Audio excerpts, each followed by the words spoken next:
Tonight's episode is brought to you by Uncle Sam's Safari Outfitters, located in Fayetteville, Arkansas, Bendetti Optics, and you, our listeners.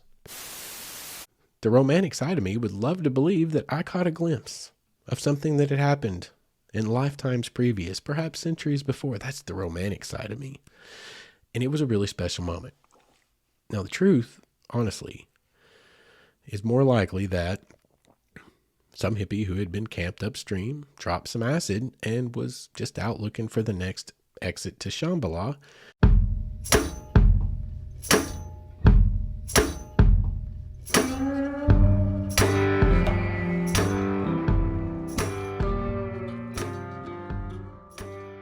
What is up, all of you wayward souls, and welcome back to the Wayward Stories podcast. Wayward Stories is the podcast where we tell stories of adventure in the great outdoors.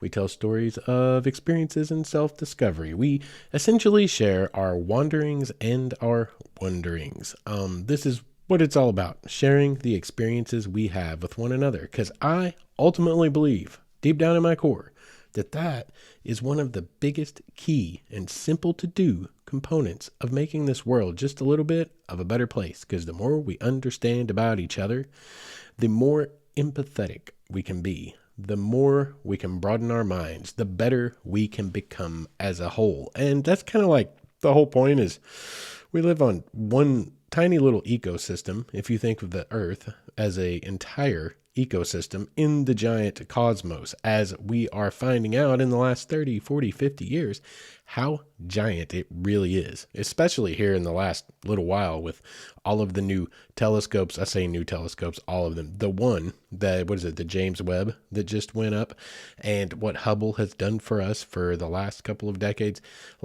It is kind of mind-blowing how insignificant of a speck we really are. And you think about it, we're just a bunch of little amoebas swimming around in a tiny little water droplet in the vast ocean of the universe. And, really, it's kind of a small place when you think of it that way. And really, the better we can all get along, the better off we all are. And one of the keyest, that's not a real word. I'm sitting here in Comp 2 right now in my in my coursework. I'm in Comp 2, and that was a horrible example of grammar. But that is also what I'm known for. The whole point was, to all of that little diatribe, that, let's just all try to get along, because the world gets better when we get along. And it's a lot easier to get along when we kind of understand each other's perspectives and where we're all coming from, what we're all dealing with. So let's get on with things for tonight. How are you guys doing? How have you been for the last 2 weeks that we haven't seen each other? I'm doing great, to be completely honest. I am doing just absolutely fantabulous. Okay. It is fantaz. Why is that? Because as you heard in the last episode, my embattled time, 5 years with Big Purple, finally came to an end. As you listen to this, I am now 2 to 3 weeks into my new job, and it is awesome. So I'm doing great. Okay. I make a whole lot less money. Things are getting tight. We're going to have to bootstrap it up, but you know what? That's okay, because I don't come home and bring work with me anymore. I don't have to, because it's not that stressful. I can show up, do my job, and come home. And that is rare. That is rare. So I'm doing really, really good, trying to settle back into something of a normal life here and move forward.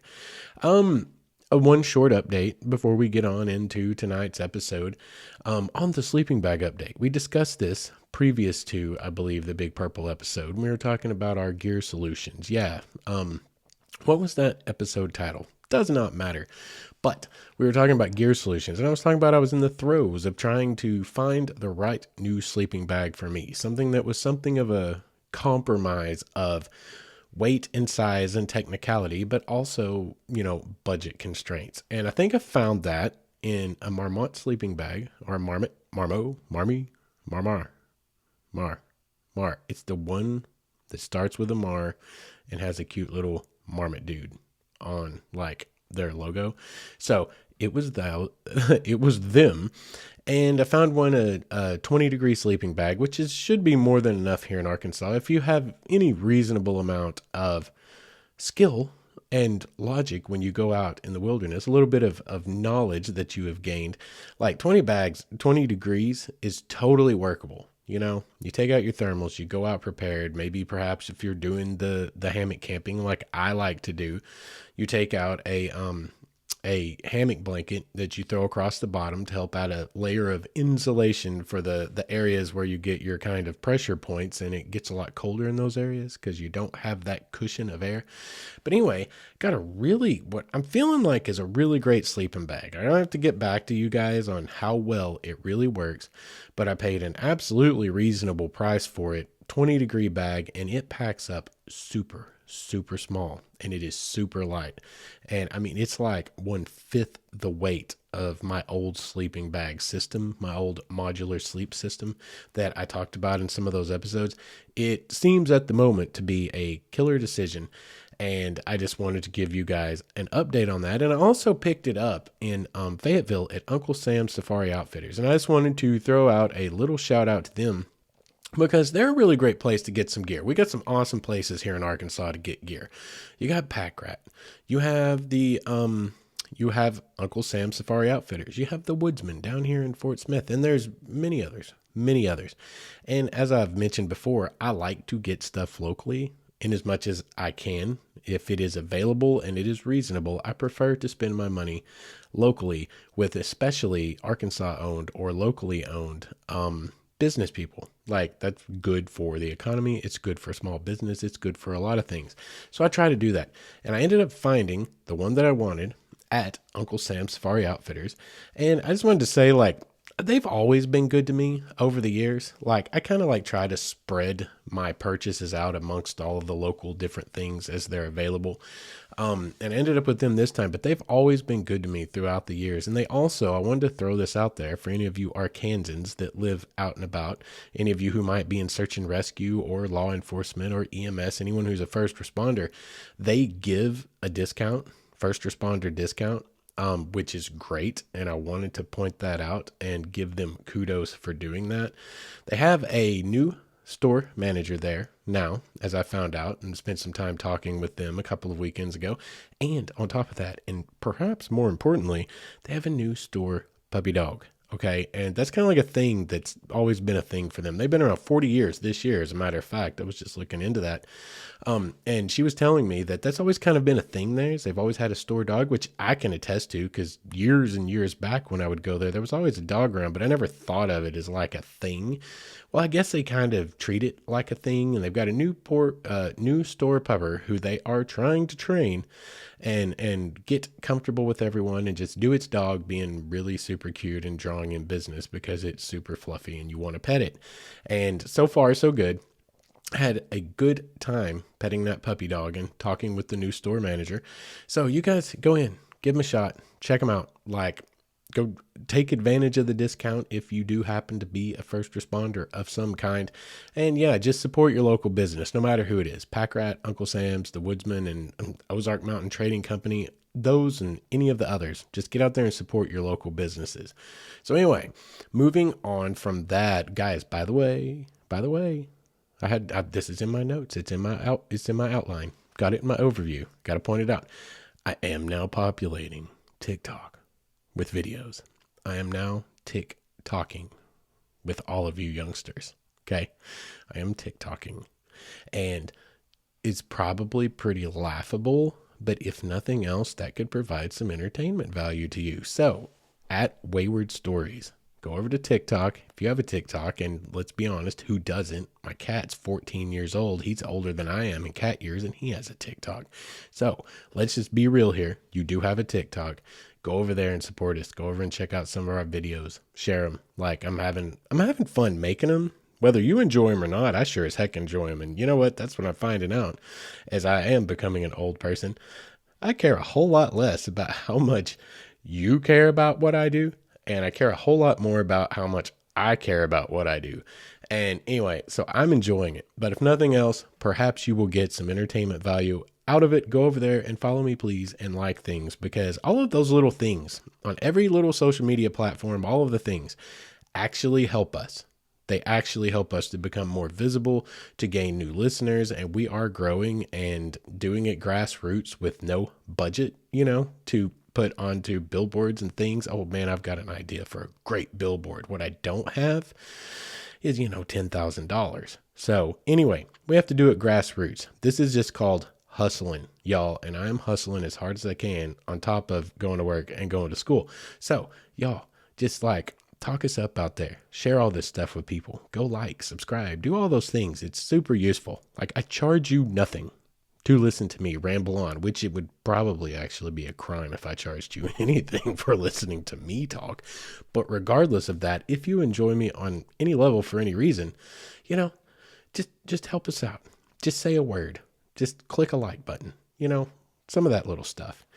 Anyway, getting on to tonight's show, we'll move out of housekeeping. I know housekeeping is boring for everyone, but me, because I feel the need to kind of fill you guys in on things, let you have a little insight into my world, because I don't know, that's just a pretty typical standard TikTok thing, and it makes the host more relatable.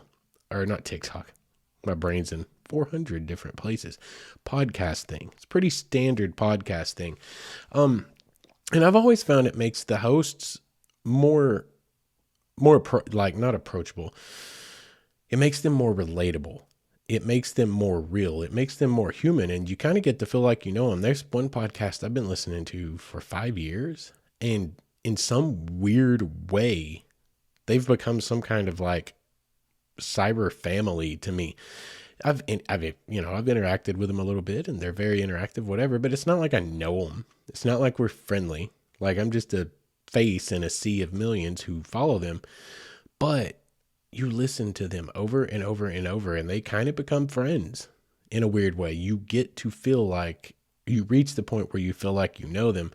And I want this podcast to be relatable. I want to be relatable because the whole value of this podcast in my mind, the whole reason I want to make it is to connect with you guys on whatever level, hopefully in real life as well. You guys send messages, send emails, write comments on things. I will interact with you in as much as I can. I will interact with you because that's the biggest value to all of this to me.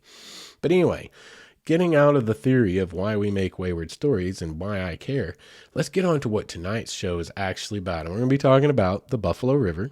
And I know we've talked about it before, so y'all hang tight. I hope none of you guys checked out before you even clicked play on this episode because you've heard me talk about various aspects of the Buffalo River, various trips I've taken over the years, multiple times.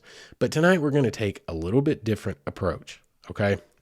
I'm not going to tell you about any of the trips I've told you about before. I may reference them a little bit because there is some pertinent information to the theme, the overarching theme, the story arc that I want to carry through tonight's episode that exists within them. So I may reference them for further corroborative evidence, so to speak, of what I'm going to try to present to you tonight.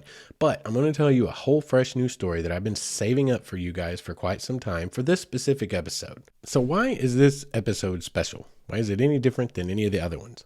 Well, because this year, 2022, marks the 50th anniversary of the Buffalo National River being designated as a scenic river and thus administered and protected and made available to all of us for 135 miles of its length, continuous miles of undammed natural beauty, all here for us, 50 years that it's been protected. You must understand, all you youngsters that are younger than 50, which includes myself, things were a lot more contentious back then. Okay. This is such an important point. Let's hang tight right here. You guys, let's take this exit real quick. We need to explore this because you need to understand this. Imagine, if you will, Big Bluff in your mind. If you've seen it, if you've been here, if you're one of my foreign listeners, guys, just go Google that and look at the images. Find images of Big Bluff. Find images of Hemden Hollow. Find images of Roark Bluff. Find any of those things. Okay. Now, any of you have experienced it. Build that picture in your mind right now with me. You're floating on the river. It's a nice, warm day. The cool water is dripping into your lap from your paddles as you paddle along. You look up and you stare at Big Bluff towering in the distance as you make your way through the lush greenery. all of that 55 years ago was threatened with being inundated with water to the point that who knows what would even be visible of the valley as it stands. Hemden Hollow would probably be no more. I mean, it would be there, but it wouldn't be accessible unless you were really into scuba. And then it would just be a big ledge underwater with a big drop off. Okay. All of that was in danger, very real danger of 2 hydroelectric dams being built along the river for multiple purposes. The proponents were many, and it was quite a contentious battle. We almost did not have this river, okay, as it is today. And we almost lost that. Okay, so this is the value of the Buffalo River becoming the Buffalo National Scenic River. It is a significant event. It paved the way. It was a trailblazer. The Buffalo River being titled as or designated as a National Scenic River was the first of its kind in the National Park Service. It set the precedent for other rivers to be designated as such and protected as such. We almost did not have Big Bluff, y'all. We almost didn't have Hemden Hollow anymore. We almost didn't have any of these things that we've come to know and love because people wanted to develop it and wanted to develop the state. That is why it's significant. 50 years. Okay, so that's why we're making an episode tonight, because I would be remiss if I was a podcaster in Arkansas focusing primarily on outdoor adventures and did not celebrate or make an episode commemorating the 50-year anniversary of the Buffalo National River. And it still faces threats today. You guys, if you're the community activist type, if you are the eco-conscious type, look into the things that still face the Buffalo National River. Look at the algae blooms that we're struggling with right now, and that's killing off a lot of life in the river because of commercial hog farms that are outside of the park's boundaries, but their leach ponds or their crap ponds are leaching into the groundwater, making it into the river and making algae blooms flourish, which is taking up all the oxygen, killing the fishies, killing the aquatic life.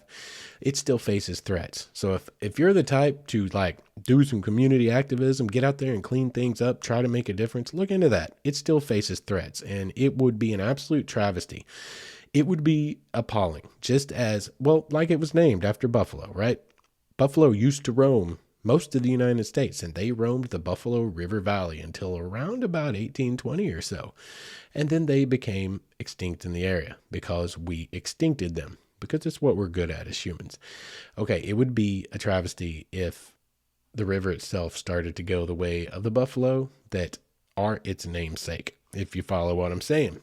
So anyway, this is why we're making another episode about the Buffalo Rivers to commemorate 50 years. Things that you need to know before we get into the storytelling portion of tonight's episode is that the National Park Service is doing several neat things this year. There are going to be celebrations throughout the year in the park, things for you to go and do and experience to bring attention to this very unique designation, this very unique river within the national park system. So there's going to be a lot of cool stuff going on all year for all of us to enjoy. And also they're doing a 50-miler challenge. Okay, the 50-miler challenge is log your miles. And if you accumulate 50 miles, total miles of trail miles or river miles in the Buffalo National River designated park area, which is 135 miles in length, again, it's quite linear, actually, you will get a patch and a certificate. I assure you, I've already earned mine. I'm not going to send it in until I have all of it completed for the year, because we're only halfway through the year. Like, I'm going to flex on that. Like, I'm going to be like, well, okay, well, we didn't put up a 200-mile patch. I'm like, okay, but still, I wanted to show you. Anyway, God, man, they should do a Lifetime Achievement Awards. Too bad I haven't been logging all of them over the years. It'd be like, you'd be making tiers of like 1,000 miles, 1,500 miles. There'd be people out there that put me to shame. And I've got some stupid large numbers of miles on the Buffalo River combined. So it can be hiking. It can be, probably even equestrian. There's some equestrian trails there, but anything that is non-powered, you can't be riding bike in there, motorcycle in there, an e-bike or any of that kind of stuff. It's got to be propelled by you. So anyway, that's a good thing that you guys need to know, because that's fun. That's a good reason to get up there and get back on the river, because everybody wants a patch, right? I mean, I don't know what you're going to do with it. Man, patches went out of style in like 1994, but I'm still going to have that patch.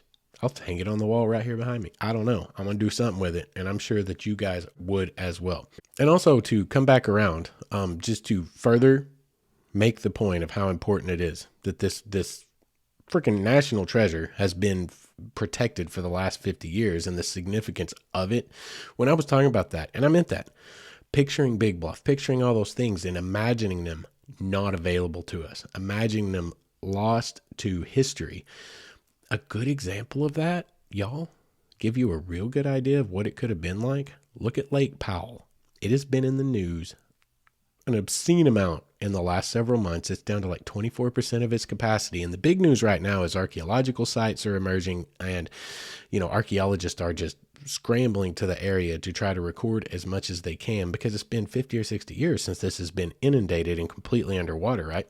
And also some of the most incredible hiking trails, apparently, I don't know, but I've been being told some of the most incredible, beautiful canyons and hiking trails that ever existed are now re-emerging from the lake waters and can be hiked again for like the first time in 6 decades or something. So bucket list A, y'all get out there before it starts raining, which it may never rain again, but it also might start raining this fall. Who knows? So it's kind of one of those little things. It's like, there's a window here, but we don't know how open it is. But man, if you miss it, you may never get the chance to see that again in your lifetime. It's quite interesting. A little bit like Halley's Comet, I guess. But that's a great example of what we could have lost. That's what could have happened to the Buffalo River. It could have been underwater for the last 60 years, 50 years. Absolutely. Just imagine that. Just imagine that. It would be a tragedy.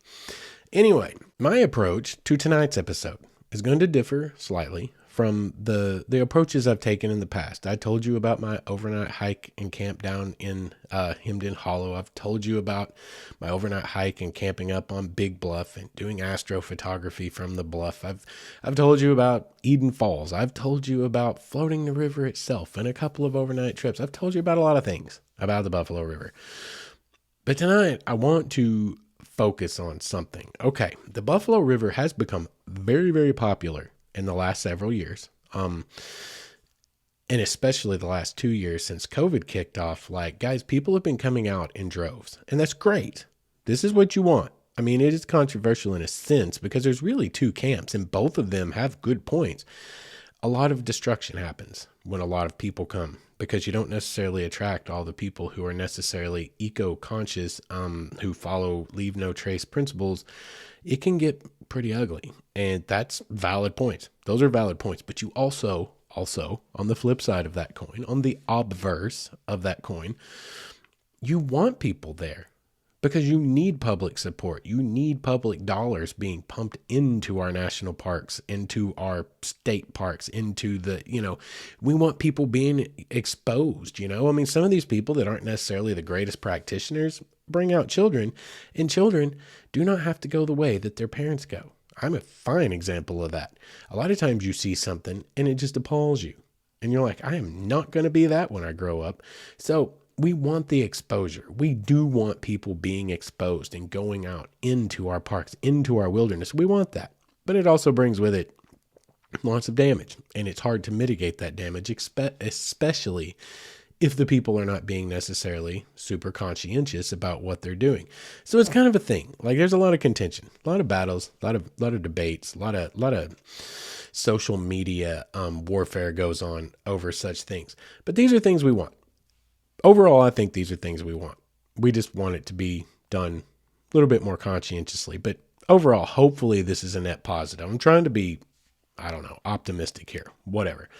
But we want this to happen, but it also creates a scenario where we are very much sharing our space, something that at one time was, you would see a lot of like-minded people out there on the old Buffalo River, just enjoying the heck out of the views and the fish and all the things.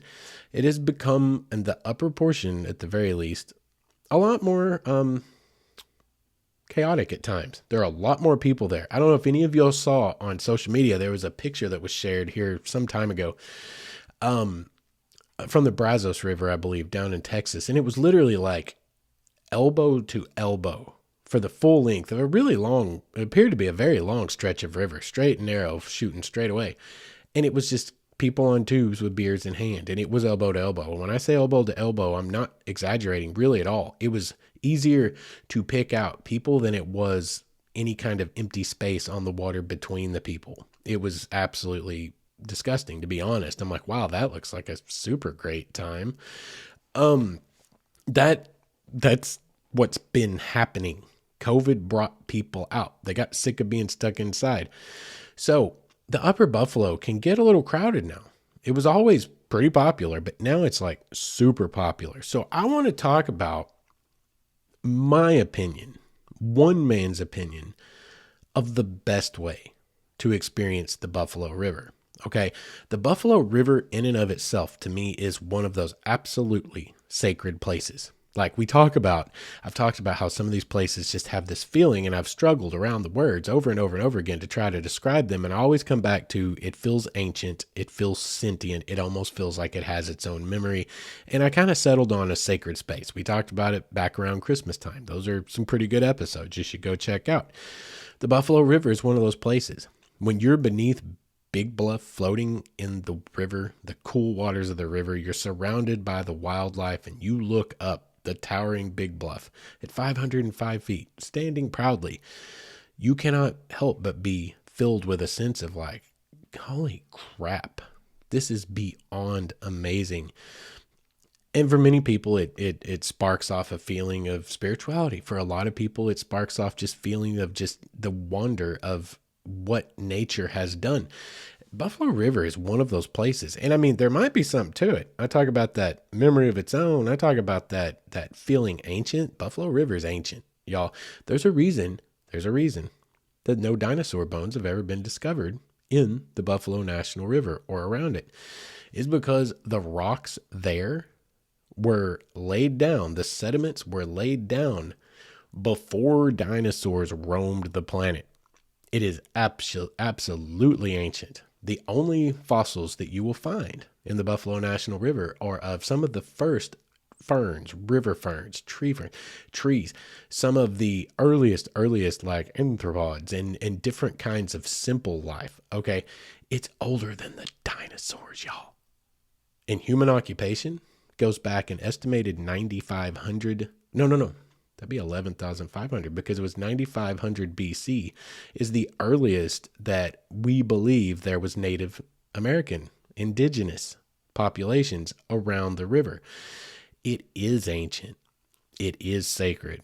And I assure you it would have been a travesty had we lost that. But anywhere around it, it is one of those special places. So to me, it is a ton of fun to get out there and float the upper. The upper is, again, one of the best sections because it does have some, on a good day, it has some decent class 2 rapids here and there. It's got incredible smallmouth fishing. It's got the view of Big Bluff and Roark Bluff.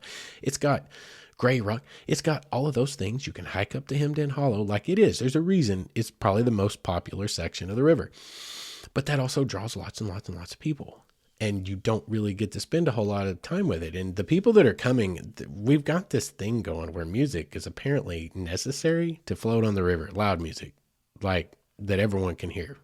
Because we don't, much like living in an apartment or a duplex, we don't have an understanding of that, we should probably be conscientious of our neighbors and that they probably don't want to smell what we smoke or listen to what we listen to. I don't know why that's a human trait these days, but it just is. So anyway, finding the right time to float the buffalo, in my opinion, is getting a lot tougher. But there are certain steps you can take to kind of mitigate that and have the kind of experience that I know a lot of my listeners, a lot of you listening to this right now would want to have. And a lot of you would enjoy the party out there on the river, and that's fine. Y'all do you. You do you. Be considerate of others. And realize nobody wants to hear your music but you. First and foremost, realize literally no one outside of your own little canoe, raft, or kayak, nobody outside of that wants to hear it. Or your little group. Nobody wants to hear it. None of us do. I'm cool with you listening to it, but bring it down to a level. I mean, if you're just enjoying it It don't need to be that loud. All you need to be able to do is hear it yourself, right? But again, that's logical, and dare I even say, and be considerate of the ecosystem. More so than that, if you're going to go out there and assault my ears, that's fine. But don't assault the river with your trash. Please, God, just like pack it out. That's what the river bags, the trash litter bags, are supplied with every rental are for. Anyway, moving on, I have my own way that I love to enjoy the river now. And that's what I think we would like to impress upon you tonight. That's what I think I would like to impress upon you tonight is what I think is one of the absolute best ways to enjoy such a sacred, beautiful, incredible place. And that is simply just communing with it. That is being there in the silence on your own or with someone close to you, a good friend, a good significant other, and just taking in the absolute beauty in the manner in which it exists naturally, unimpeded by other humans running around it. And there are ways to do that. We're going to talk about that, about a specific trip that I took some 3 to 4 years ago now.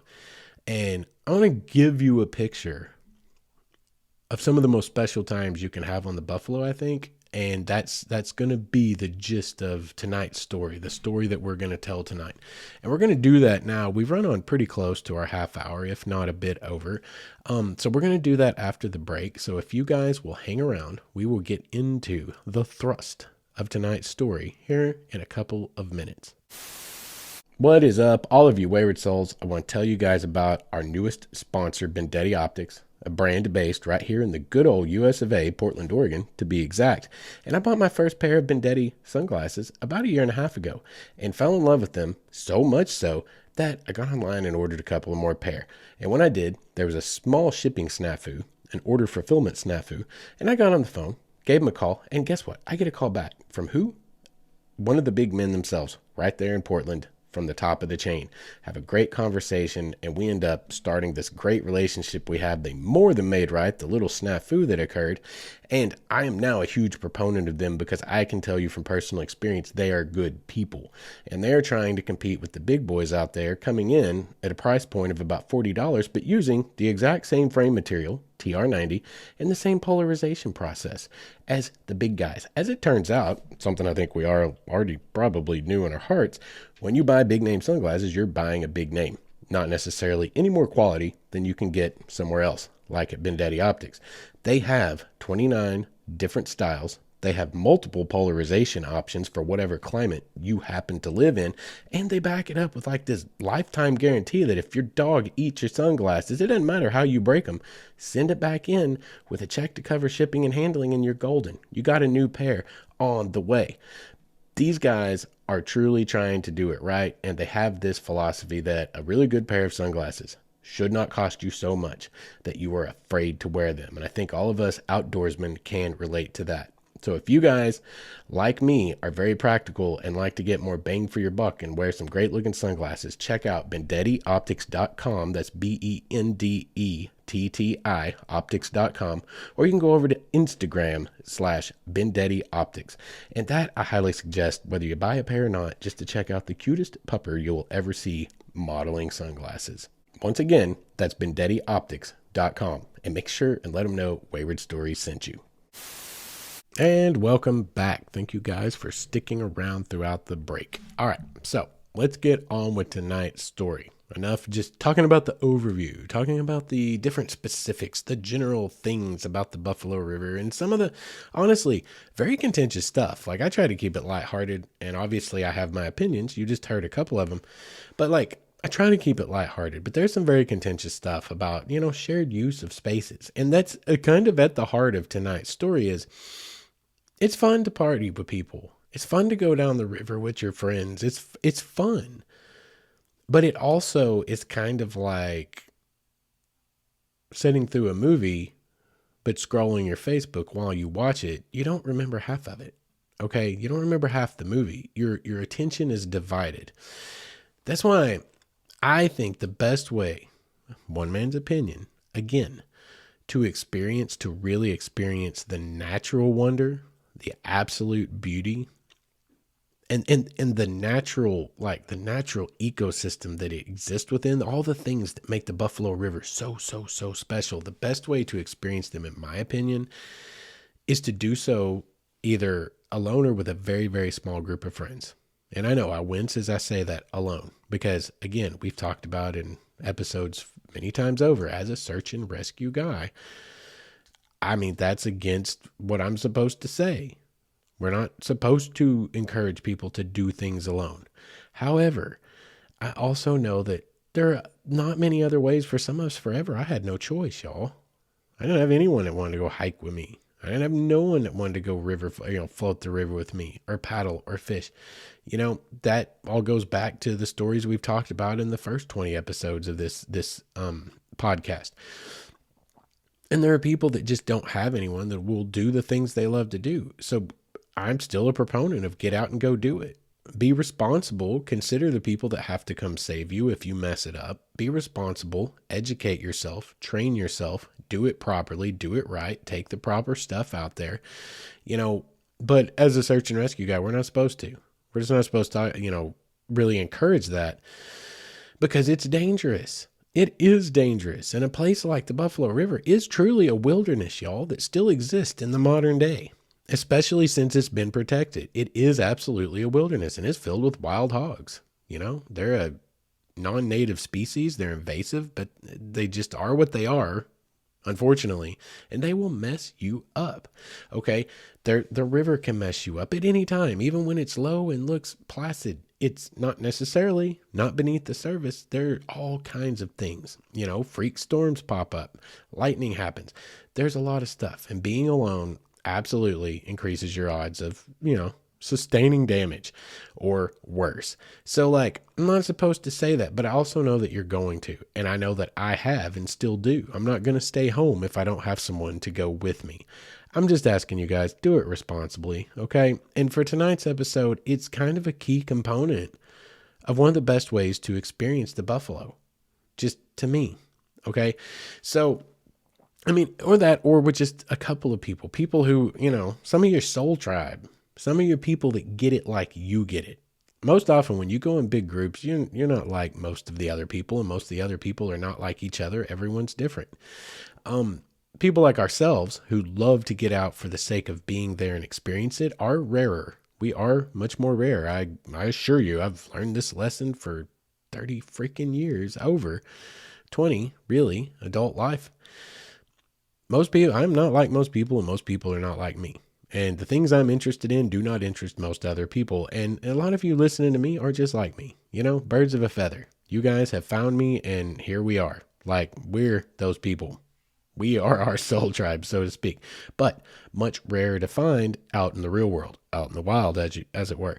But if you can go with people who are like-minded like you, who see it like you do, who will appreciate it like you do, who know the right times to just revel in the silence and not break it with some meaningless conversation that doesn't even need to come out of anyone's mouth, go with them, but experience it in a way that gets you and the buffalo engaged one-to-one.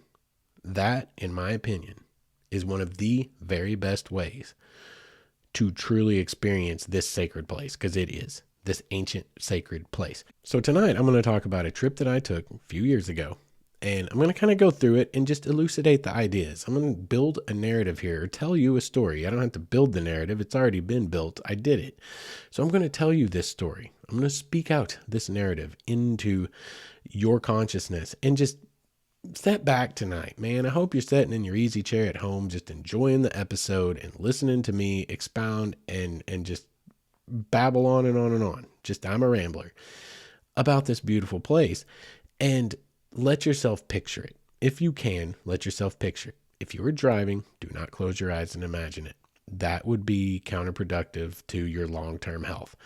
But this trip that I took, and I've talked about many that I've taken, and I told you I kind of saved this one up because this is kind of its own special trip. And right out of the gate, the caveat to this and the asterisk to this is this one was a little more extreme in a sense than most people would like to take, as far as what would go into taking a trip that lasts 3 nights and 3 days.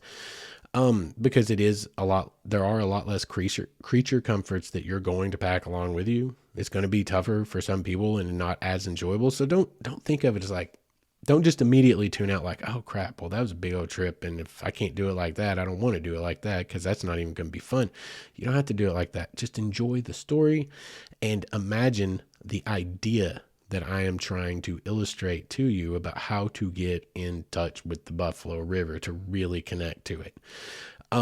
Because you can do it your own way in any one of numerous options or variations. Okay. So don't just tune out. A lot of people do that. I've come to learn you get a lot of statistics, guys, when you have a podcast that come at you, and you can glean a lot of information, and you can see when people check out of episodes. You can see when they quit listening. You can see when you said a thing that they didn't like and everyone turned it off for that episode. Okay. So don't turn it off. Just listen to the story and imagine the possibilities of it. And just, again, let me elucidate the idea that I'm trying to bring to you. Because I think you can make it your own. And that's the important thing. You can find the way to make it your own. So this trip that I took was 3.5 years ago. Probably it was directly after, maybe 4 years ago now, directly after my divorce, at the time when I didn't have a whole lot going on. When I did have time off, and I didn't have my daughter, if those two coincided, I wasn't staying at home. Told y'all that. This is when I really reconnected with who I am and got back out there and started searching for all the things, myself, the world, everything I wanted to find. It's when I really started experiencing the world and life again. And it was during that time, and I had no idea how I ended up with that many days that I could float. Because I was working 6 days a week. There was some kind of holiday, something happened. I cannot remember for the life of me what it was that put that time span together, but I had it. Okay. So I drove up, I got a few hours in and floated down, and I floated through the beautiful, amazing, incredible stuff. And I floated with the people for a long ways. But see, this is the beauty of staying the night on the river. This is the beauty of yak packing. This is the beauty of hammock camping or through hiking. If you're just doing one of the big hikes and putting together a string of the trails, it starts getting closer to dark. You get about 4 fingers to the horizon, which, if you don't know what that means, it's kind of an old wayfarer's trick, an old native trick. A lot of cultures knew this.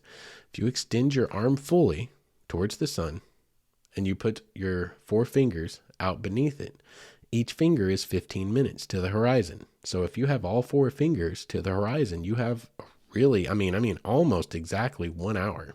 Like, it's weird how your body proportions work all that out, but it is a fact for everyone.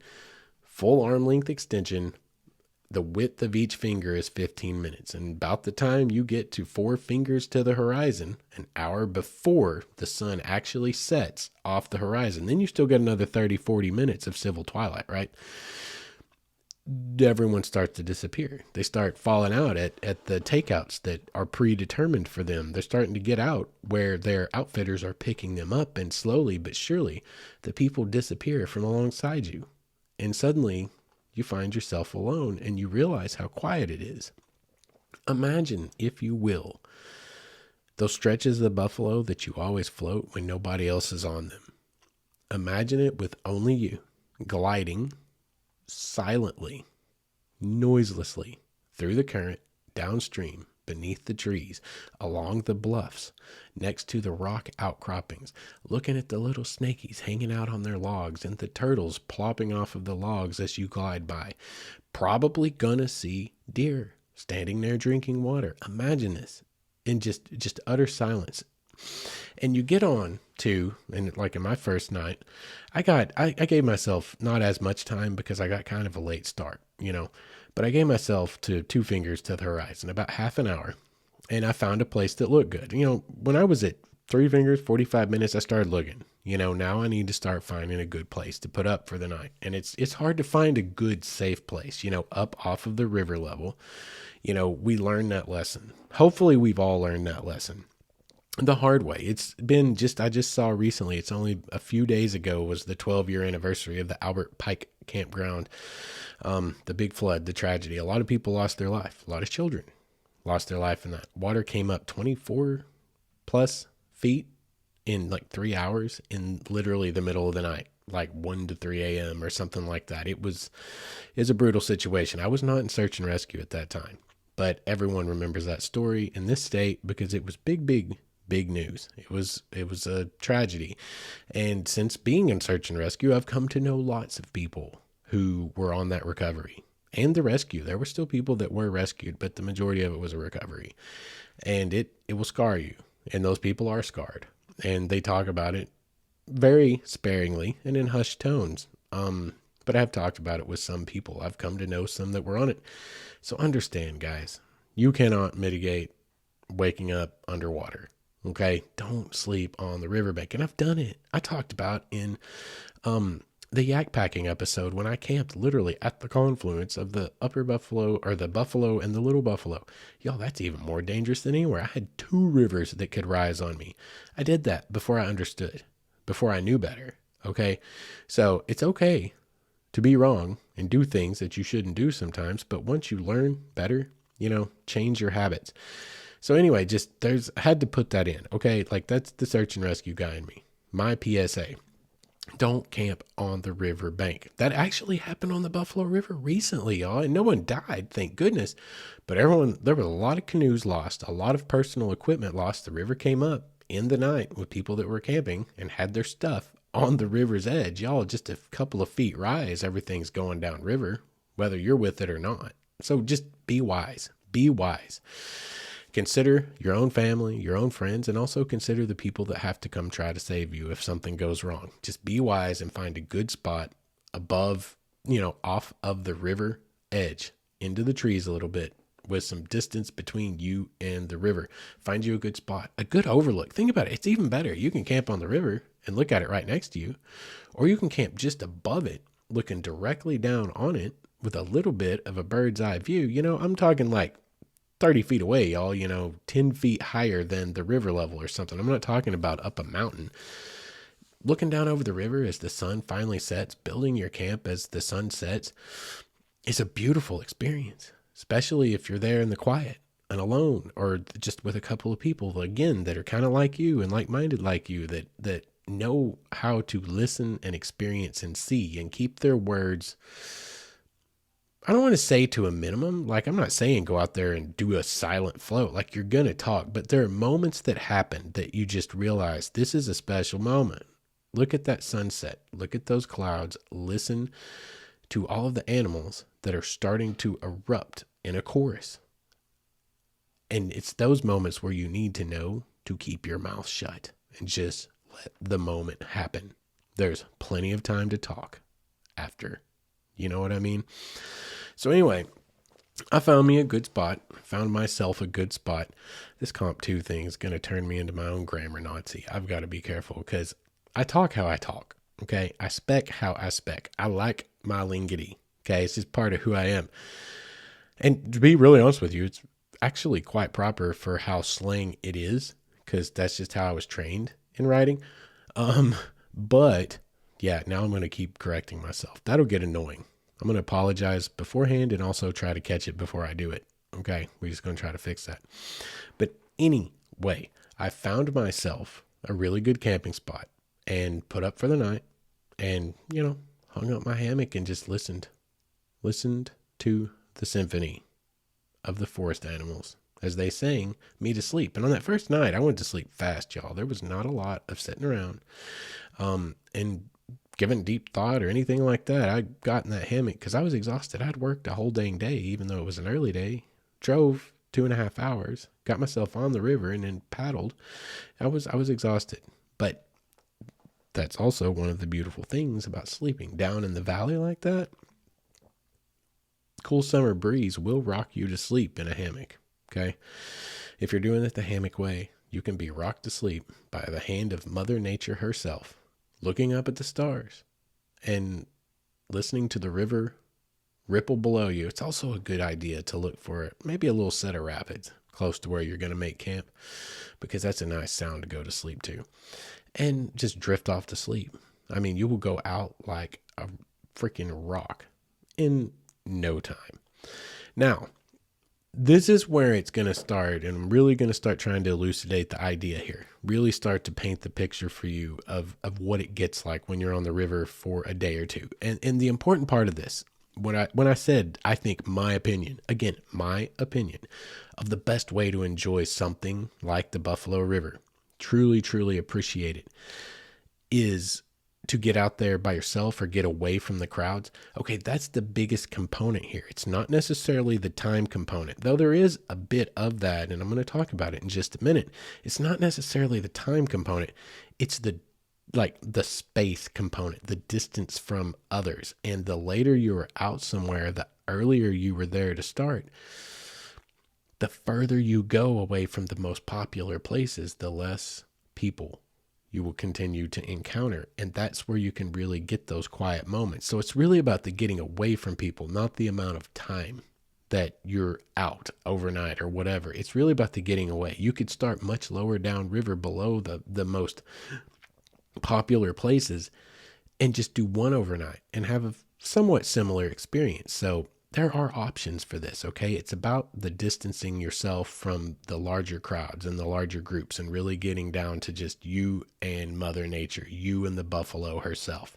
And that is a beautiful experience. It's much like, dare I go so alliterative, dare I be so romantic to try to put it in an aspect like this. But if you look at the buffalo like that, like a significant other, the most special time spent with them, yes, you can enjoy each other quite thoroughly at a party. You can go to a party together with your significant other and you can have a great time.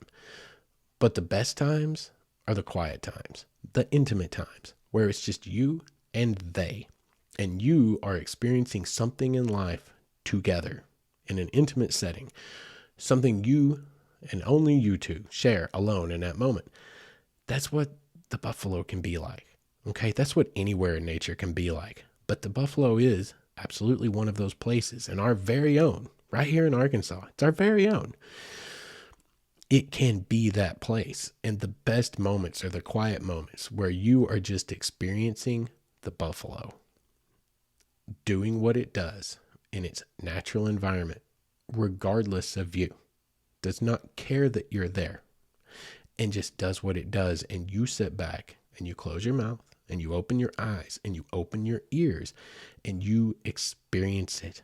You feel the air, feel the water on your feet, feel the warm breeze, experience the fireflies. There are so many fireflies, y'all. There are so many lightning bugs.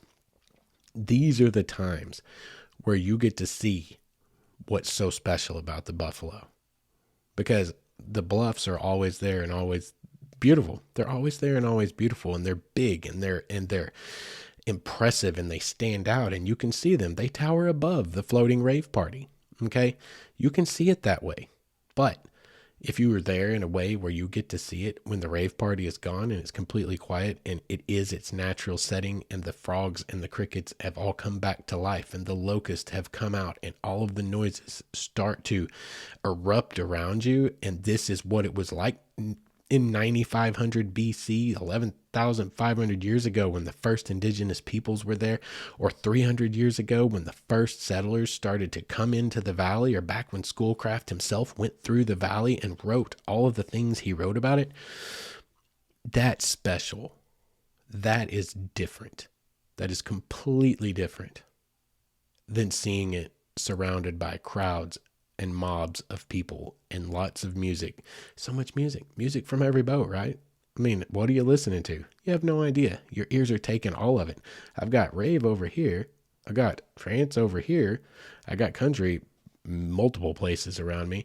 None of them are on the same song. It's chaos. It can be chaos. And that just absolutely detracts from being able to focus on the river itself, which is what brought us there to begin with. So moving into my second day, this is very special. This is why I always recommend you always try to find a way to at least stay the night on the buffalo, and not necessarily at one of the big campgrounds. I mean, Still Creek's great, whatever. But like a dispersed camping situation, forest floor camping, float down or hike down, however far you want, find you a really good place next to the river and set up camp, because you can do that in the Buffalo National River, which is a rarity. in the United States, it is free to you to use. Be responsible, build your fires responsibly, put them out, cover them up, try to erase every trace of them responsibly, or find a camp that has been used multiple times and is established to thus mitigate destroying multiple sites. If you can focus everything into one place, it's better than it being all up and down over and over again. There's multiple ways to look at that as well, but be responsible in what you do, but find you some dispersed camping away from the campgrounds, away from the people, where it's just you and nature. And when you do that, when you wake up in the morning, because you will wake up with sunrise most likely, and when you do, on the Buffalo River, and many of our rivers here and creeks in the beautiful Ozarks, but you do that on the Buffalo River, you wake up to things like I woke up to in my first morning, which was this amazing fog rising from the river, filling up the valley underneath a ceiling of clouds, because basically you're just in a fog bank, because that's what happens up there in the mountains over the river with all the humidity as it evaporates and condenses from the river and rises into the sky and all the lush greenery. You're surrounded by green trees, y'all. Evergreens and hardwoods. You're surrounded by all kinds of ferns and lush vegetation. There's a lot of humidity in a valley, and it turns into fog in the morning. And you wake up and you're staring at this heavy blanket of fog that you most likely would not see otherwise, because typically you roll out of bed at 8 a.m. on Saturday, you drive 2 hours to 3 hours, you get to the Buffalo at noon, it's all burned off. It's just baking hot out there now. You wake up on the river will reward you for doing so, with views and ways of seeing it that you've never seen before. And when you have a dense fog like that, it deadens sound, right? It deadens sound. So it's got almost an eerie silence, which in its own right is super, super cool. But it's not dark outside, so you don't get scared, right? Like, you're just like, wow, the sound is so dead here, I hear nothing, and all you hear is the trickle of water over the rocks or the rapids, whatever you camp next to. And you just kind of sit there and make your gross instant coffee, and you take your first caffeine hit of the day as you look downriver and watch the fog roll and see how it kind of has a life of its own. You watch it. If you watch it long enough and you are undistracted, because you don't have cell phone service there. Thank God. That's why we went, right? To not have that cell phone service. There's nothing to distract you. You were just staring down the river, waiting for when I feel awake enough to get back in that water and head on down the river. And if you watch the fog long enough, you can see it moving in its own ways. You can see as it, usually it's kind of amorphous because it's so much of it and it just looks like a wall, but you're passing by it so quickly in your car, or you're not paying attention, but now you're focused on it. And as you're focused on it, you're watching this fog as it rolls through the valley, and it raises and it lowers, and you see all of these almost kind of formations that happen within it. You can see air currents carry through it. And then a deer walks out into the river right freaking in front of me. Like within 20 feet of me, which was kind of shocking, because down there, they are not used to, necessarily human interaction as much. But I also am a pretty chill person, and I'm a firm believer that humans and animals, critters alike, can kind of sense things. I think we all have a sixth sense of like, something is a threat to me or something is not. And I absolutely was not a threat to this guy. And also, I think that I was sitting so still. I was like not making a lot of noise. I don't think I fooled it. They can smell you. He knew I was around somewhere, but he just wasn't interested. And he just steps out into the river, What do deer say? Do deer have ankles? I don't think deer have ankles, but he steps out in the river ankle deep, gets up to maybe mid shin deep on that deer shin that doesn't exist that they have. That, I'm just making up medical terms, or biological terms rather here. And starts drinking water, and it's like Walden, man. It's like Thoreau. It's like, what? This isn't really happening, but it does, and it did. And why did it do it? Because I was there at the right time in the right place on the Buffalo River. And that's why I'm telling you, the best way to experience the Buffalo River is to go out there and be with it in the intimate moments, in the quiet moments, and truly experience what made it great, what has drawn people, humans, to it for 11,500 years. Go and see it in that aspect. I spent that day, finally got my camp, pulled up. I spent the day just lazily floating my way down the river and catching tons and tons of smallmouth. I am a catch and release angler. Like I've been a hippie for a long time, y'all. Like, and I use that term jokingly because anyone knows me knows 100 many years ago, I played freaking high school football. I did all those things that men are supposed to do that make you manly, like I'm supposed to kill animals, brah, og need meat. And I do eat meat. But when it comes to just like animals out there doing their thing, I don't need that fish because I got beef jerky. That cow already died for me. Like, I don't need to take this fish. I just don't. And I'm not holding it against anyone it is cool, y'all, to catch a nice fish and then have it for dinner. Like the sportsmen out there and women that do that. I'm not knocking you for doing it. I just have no need to do it. You know what I mean? Catch and release, let it go back to be caught again another day by someone else and be enjoyed another day by someone else, and just work my way down the river looking at all the beautiful sights, because the bluffs, after Big Bluff, they become less impressive, but they're still there. The further you go, they get a little bit shorter. The river gets a little bit wider, gets a little bit slower moving, but the beauty remains. The mountains still roll. The hills are still lush. The wildlife maybe even gets a bit more diverse. You get out of higher terrain. You get out of more extreme, steeper terrain into the stuff that gets a little bit more reasonable. Like this stands out, or this stands up ecologically. You might even get a little more diversity in the kind of wildlife that you're seeing. It changes a bit, but not enough to be really meaningful. It's just still beautiful. So you just continue down for the whole day, just floating, fishing, enjoying. Float a rapid, run a rapid. If you get a little rabbit, a little shoot, they're fun, man. Get your blood flowing a little bit. But when you finish it, you spin out, you throw your lure up into that hole that is created at the bottom, and you catch all those little smallmouth who are just waiting on the easy food to be brought down in the fast-moving current. It's just a system. Run the rapid, fish the rapid, rinse and repeat. It works every time, and it is glorious. It is so much fun. But that day was pretty much uneventful except for just spending a whole day to yourself. Now, this is a point that I want to make. Our episode's getting a little long, but this is a celebration of the Buffalo National River, and I'm finally hitting a flow for this episode. It was a little bit of a choppy start, okay? I admit that openly. But we're starting to hit a little bit of a flow, so we're going to stay in that flow. We're just going to let it run as long as it runs. So I went on throughout the rest of that day, mostly uneventful, but this is where you hit a spot. Now, for folks that are real backwoodsmen, which I am admittedly not one of them, a quote unquote true real backwoodsman. I've done enough time out there to try to, rack up some street cred. I've done multi-days. I've done a lot of things, but there are people out there that put me to shame, It's one of those things, truth in life. Doesn't matter who you are or what you do. There's always someone out there that's cooler than you are, better than you are. Like, it's good to remember that because it keeps you humble. But if you were, the true backwoodsman, and a lot of people that do extended trips to the wilderness, guys that go up into Alaska, a lot of you Canadian listeners, I love you guys so much.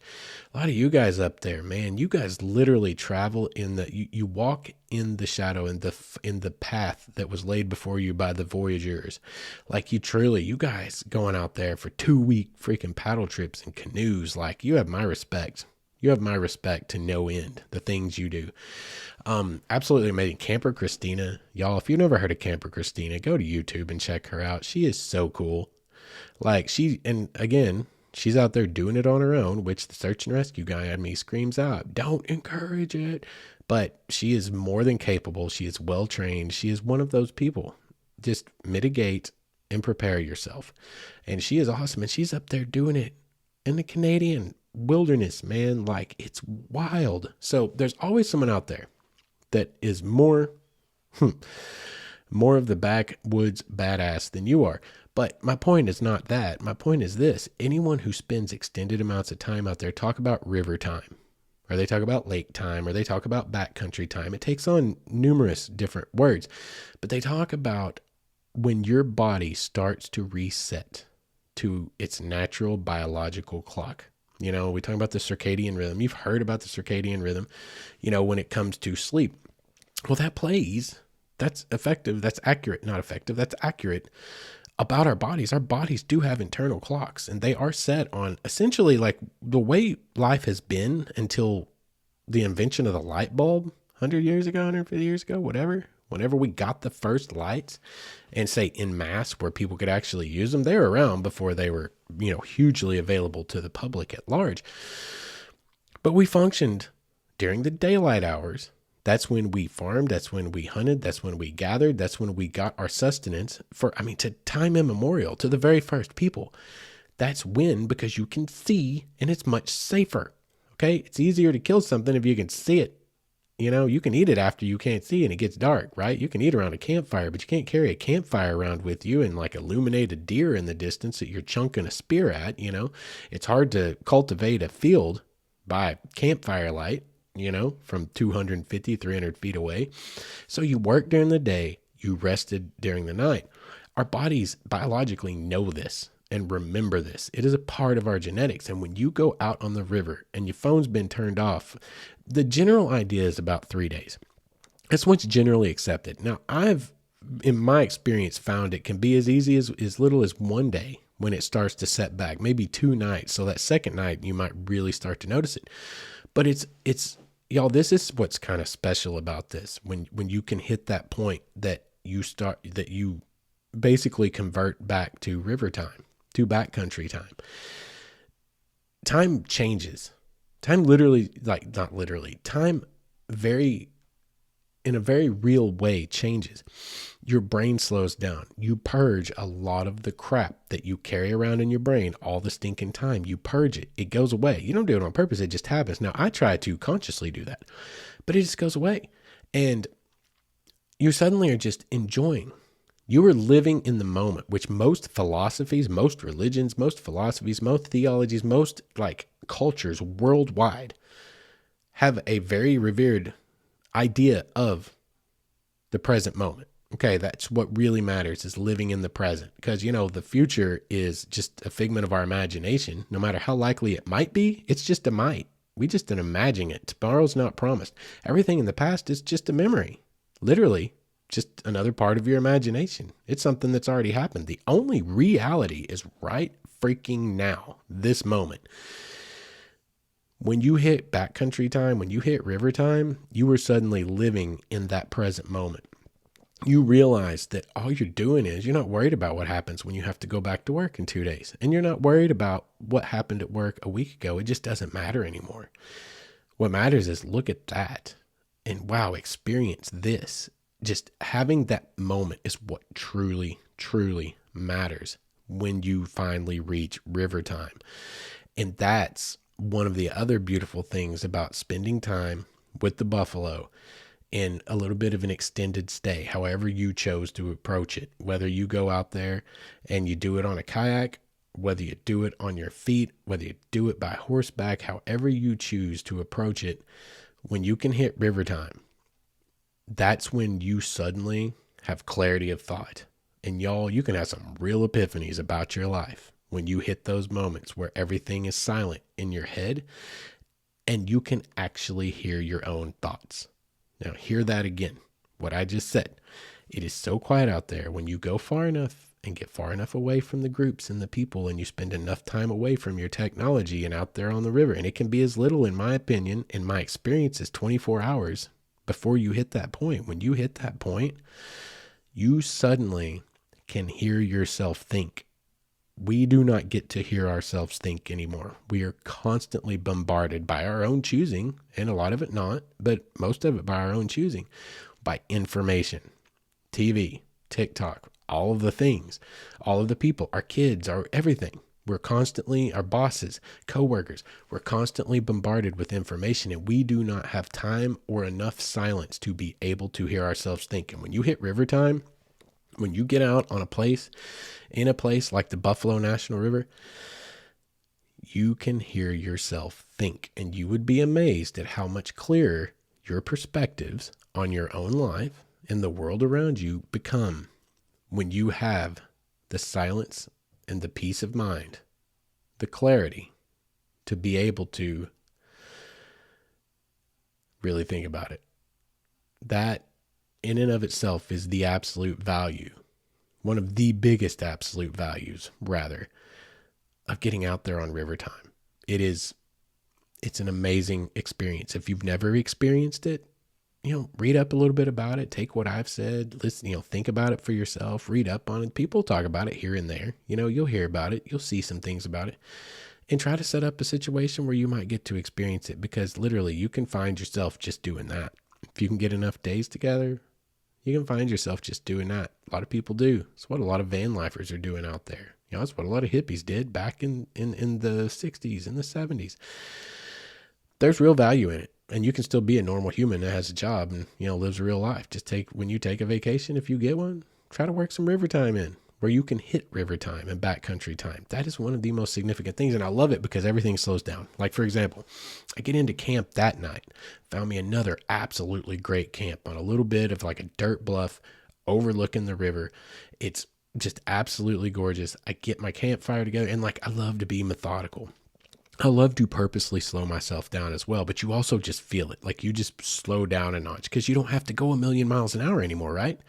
You don't have to write that email, turn in that paper, do this thing, wash those clothes, do those dishes. You don't have to do any of that, because you're out there on the river, and all you really have to do is make a fire so that you can be warm and maybe eat some warm food if you've got your dehydrated meals and a little bit of water, whatever, and put your hammock up or set up your tent and get ready. So I just love how much slower the pace becomes, and then you can begin to become methodical about it.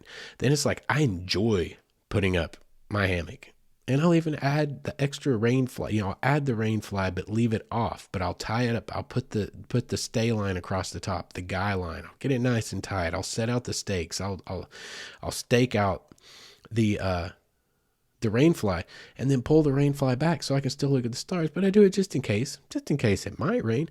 Not really necessary. If I know the weather report from before I left and everything's looking good, I don't really need to do that, but I enjoy doing it. And I take my time doing it. It's the methodology of it. It's just being able to slow down and do it and experience it. Build that fire from scratch. Build a nest. Do it kind of the hard way. Man, sure, you got a lighter. You've got a sparker. You got fire gel. You got fire starters. Whatever. Do it however you want. But I enjoy the process of building that fire up from scratch and taking the time to do it. It is soothing to the soul for me. And I know there are a lot of you that would probably feel the same way about it. Setting up camp just methodically, putting together dinner, overlooking the river, listening. Look at, guys, there's bald eagles up there. And more than just a few, you will see them. Especially the further back you go, the further down you go further down river you go, the further back in the woods you go, no matter how you go to experience this incredible place, you're going to see with more frequency bald eagles and all of the different wildlife, black bear. You're going to see these things out there in their setting, and you're there experiencing it. You're there seeing it for yourself, and there's something so special about that. So you're sitting there watching the sunset, listening to the fire crackle, all by yourself out there, completely alone with your thoughts, and it's a good thing, not a bad thing. This is a wonderful moment in existence when this gets to happen. And I sat there that night, and I put my camp together, and it was a wonderful night putting together camp and just being there on the river. And this was at a time in my life where I really needed it. I really needed those moments of clarity of mind where I could look at where my life had come from and what it had become and where I was now and how am I going to move forward. Those were moments I needed. And that's what the Buffalo River has to offer to you and to me and to everyone else out there. And the best way to get there and experience that is to get away from the crowds. It's okay to go up and see go up see Big Bluff, go up Ponca and spend all your time there. It's great. Go up to see Eden Falls, crawl back in the cave, see the waterfall inside the cave, go and see Hemden Hollow, hike to Granny Henderson's homestead, go do all the things everyone else does. I've done them multiple times. I'm not saying don't do them, but I'm saying take the opportunity to get out there and find and meet the river on its terms, not ours. We meet the river on our terms. Around Ponca, we really do. On the upper part of the Buffalo, we meet it on our terms.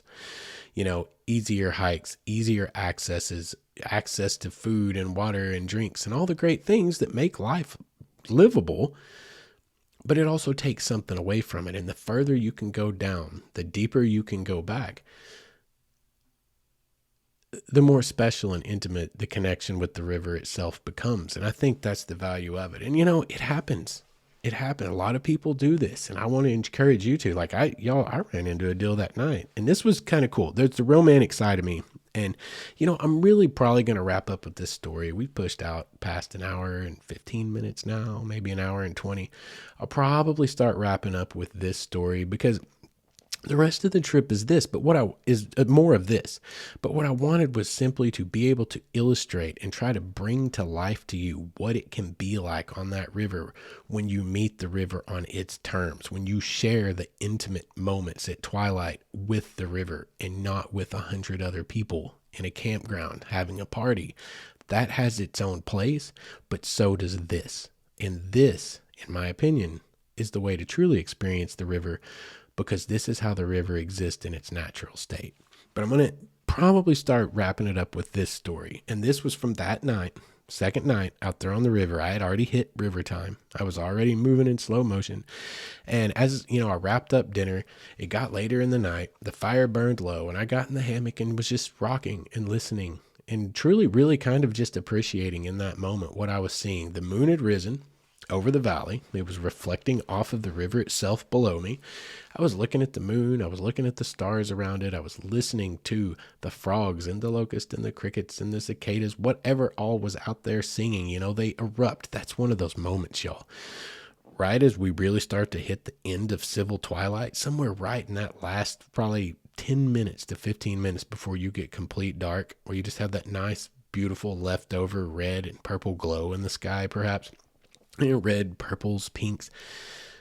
Suddenly, you hear one frog. It's always that one frog. And he starts, and you're like, yeah, there he is. And within a minute or two, it's all of them. It is literally an eruption. It is literally very much like a symphony has kicked off all at once. It started with the timpani, the one little frog over there, croaking away, and then everyone joined in a matter of probably 60 to 120 seconds, and suddenly you're just being serenaded. That's a beautiful moment, absolutely, in its own right. And I've experienced that many times on the Buffalo, just like it did on that night up on Big Bluff when I was there to photograph the stars. That moment happens, and when everything kicks off, it's its own experience. It's something you have to experience to be able to understand, to be completely honest with you. But so that is going on. That's already happened. It's gotten later. The moon is out, and I'm really just focusing on this moon and watching some of the wispy clouds that are just darting about the sky. There must have been some pretty good wind up in the higher atmosphere, because I could see some of those clouds were shooting around pretty fast. And it was very soothing. It's very hypnotic in its own right. And the romantic side of me likes to see this story in one way. And that is, as I was laying there, looking at stars, looking at the moon, listening to all the noises swaying back and forth in my hammock, I suddenly heard something in the water coming from behind me from upriver. And it was just, a little splish, a little splash, a little splish, a little splash. And at first I was like, is there like a deer walking down river? Is it one of the elk? Has he come down this far? Is he walking down river? But then I hear the unmistakable thump of wood on wood, along with some of the paddle strokes, some of the splashes. And that's how I discovered it. Like, wait, those are paddle strokes. Somebody is paddling down this river right now. What time is it? It's like 11 o'clock at night. It has to be, right? So I lean up silently and I look. And sure enough, gliding past me is a single human in a canoe on their own right in the middle of the river in the moonlight, their silhouette in the moonlight. I couldn't tell you the color of the canoe. I couldn't tell you the person, what they were wearing, if they were wearing anything. I have no idea. But they were just silently and very intently just looking downriver and paddling downriver after dark. There was no headlamp. There was no flashlight on the bow. There was nothing. And I sat here in awe and I watched this. Okay. And that was a really kind of magical moment in some weird way. There was something about seeing an individual in a canoe in the moonlight, paddling down the Buffalo River. It conjures, again, I'm a romantic. It conjures thoughts, y'all. of the indigenous peoples. It conjures thoughts of, friggin' schoolcraft. The earliest settlers, it conjures thoughts of the sportsmen who fought to, protect the Buffalo National River. It makes you think of times before. The romantic side of me would love to believe that I caught a glimpse of something that had happened in lifetimes previous, perhaps centuries before. That's the romantic side of me. And it was a really special moment. Now, the truth, honestly, is more likely that some hippie who had been camped upstream dropped some acid and was just out looking for the next exit to Shambhala. But I prefer not to look at it that way. I prefer to let my romantic stories be romantic. And to me, the Buffalo River in and of itself is absolutely a romantic place. Not romantic in the amorous kind of way, not romantic in the relationship, in the relational kind of way between men and women and partners, but more so romantic in the idea of the way things once were, the nostalgic, the romance of nostalgia, the romance of the beauty of a place, the romance of an experience. That's what I am referencing when I say in more of a romantic light. I prefer to think, and I'm going to choose to think, no matter how logical I know it may not be, how illogical it might be, I'm going to choose to think that I caught a glimpse of something from another time and another space, right there on the river in its natural setting, because when you spend that kind of intimate time with the river itself, those are the kinds of things that you would want to see and possibly might have the best opportunity to see. But anyway, around it, it was a awesome trip.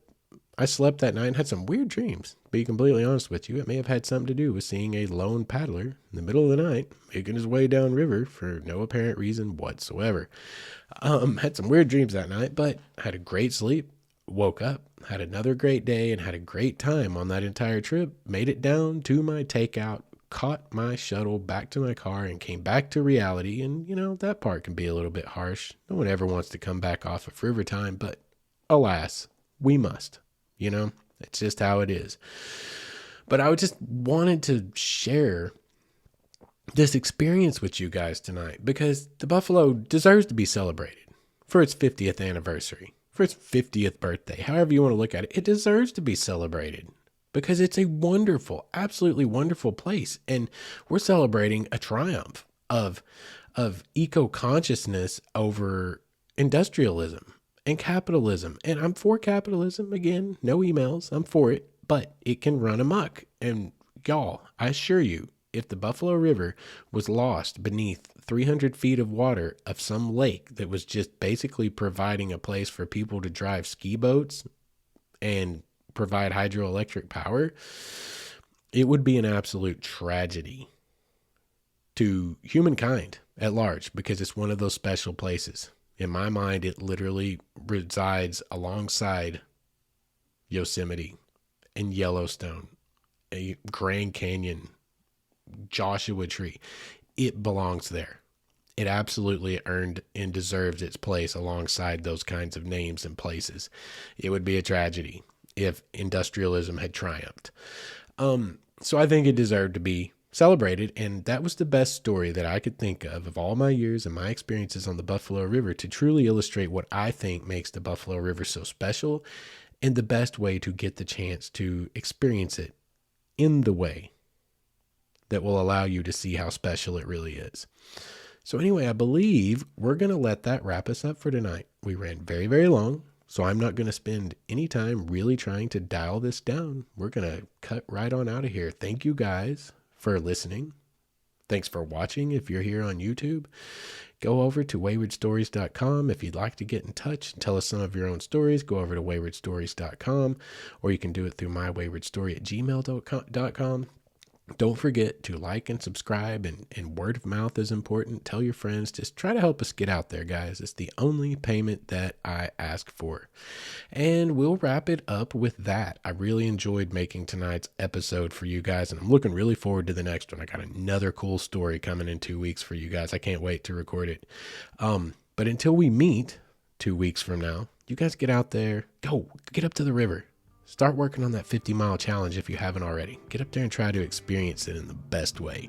Y'all get out there and go do it. And until we meet again, you guys be good to each other.